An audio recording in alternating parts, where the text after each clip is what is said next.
கடந்த 30 நாட்களுக்கு மேலாக கரப்பான்பூச்சி ஜனதா கட்சியின் சார்பாக டெல்லி ஜந்தர் மந்தரில் நடைபெற்ற ஒரு மிகப்பெரிய ஒரு மாணவர் இளைஞர் போராட்டம் வந்து பார்த்திங்கன்னா அவங்களோட கோரிக்கையை வந்து வெற்றி பெற்றிருக்கு. எதுக்குமே பணிஞ்சு கொடுக்காத இந்த ஒன்றிய அரசு வந்து பார்த்திங்கன்னா அவரோட தர்மேந்திர பிரதான் அவர்களோட ராஜினாமா வந்து இப்போதைக்கு பண்ணியிருக்காங்க. இது மாணவர்களுக்கு கிடைத்த மிகப்பெரிய ஒரு வெற்றி.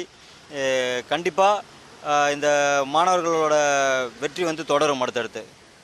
நீட் அப்படிங்கிற அந்த ஒரு என்ட்ரன்ஸ் எக்ஸாம்னால வந்து உங்கள் தங்கை அனிதாவுடைய மரணம் வந்து பெரிய பேசும் பொருளாச்சு. அக்ராஸ் கண்ட்ரி, தமிழ்நாடு மட்டும் இல்லாமல் அக்ராஸ் கண்ட்ரி ஒரு பெரிய பேசும் பொருளாச்சு. நீட் அப்படிங்கிறது உங்களுடைய பார்வையில் எப்படி பார்க்குறீங்க அந்த என்ட்ரன்ஸ் எக்ஸாம்? நீட் அப்படிங்கிறது ஒரு தேவையில்லாத ஒரு தேர்வு தான். அது வந்து பார்த்தீங்கன்னா ஒரு அன்ஃபேரான ஒரு விஷயந்தான்.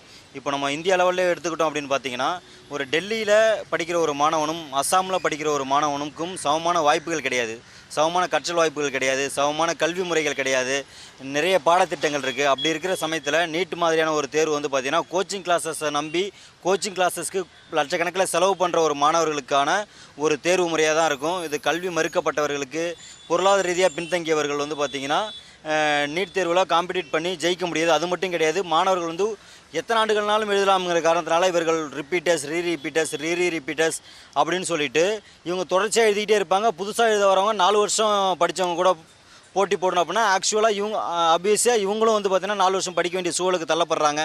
அவங்க கூட படித்தவங்களாம் காலேஜ் முடிச்சுட்டு வேலைக்கு போவாங்க. இவங்க என்ன நீட்டிலே படிச்சுக்கிட்டே இருப்பாங்க. அடுத்து என்ன பண்ணுறதுன்னு தெரியாமல் நிறைய மாணவர்கள் தங்களுடைய வாழ்க்கையை தொலைச்சிட்டு இருக்காங்க. ஸோ நீட்டுங்கிறது இங்கே சமூக நீதிக்கு எதிரானது, அதனால தான் நம்ம அதை எதிர்க்கிறோம். நீட்டுங்கிறது மாநில உரிமைகளுக்கு எதிரானது, அதனால தான் நம்ம இதை எதிர்க்கிறோம். நீட்டுங்கிறது வந்து பார்த்திங்கன்னா ஒரு உயிர்கொல்லி. மாணவர்களை வந்து ஏகப்பட்ட நூற்றுக்கணக்கான மாணவர்கள் நீட் தேர்வால் உயர்ந்திருக்கிறாங்க. நீட் தேர்வில் வந்து பார்த்தீங்கன்னா அவங்க நீட் தேர்வு அவங்க கொண்டு வந்ததுக்கான காரணங்களாக எது சொன்னாங்க அப்படின்னு பார்த்தீங்கன்னா முறைகேடுகள் எதுவும் நடக்காதுன்னு சொன்னாங்க.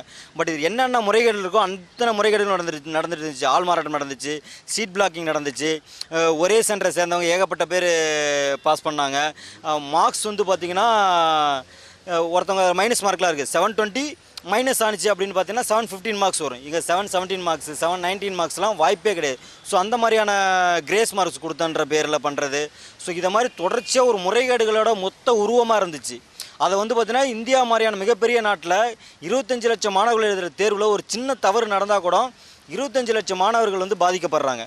ஸோ அதனால தான் நம்ம சொல்கிறோம், இந்த எஜுகேஷனை வந்து பார்த்திங்கன்னா டீசென்ட்ரலைஸ்டு பண்ணணும். இதை வந்து பொதுப்பட்டியலிருந்து மாநில பட்டியலுக்கு மாற்றணும். அப்போ தான் வந்து பார்த்திங்கன்னா அந்தந்த மாநிலங்கள் அந்தந்த மாநில மாணவர்களுக்கு ஏற்ற மாதிரி அவர்களுடைய அட்மிஷன் நடைமுறையாக பண்ணுவாங்க. அப்போ தான் அது கரெக்டாக இருக்கும். இன்னமும் இது வந்து ஒரு ஆரம்பம் தான். இப்போ கிடைச்சிருக்க இந்த வெற்றிங்கிறது நீட்டு விலக்கை நோக்கி கண்டிப்பாக இந்த போராட்டம் தொடரும். தமிழ்நாட்டில் தொடர்ந்துக்கிட்டு தான் இருக்குது.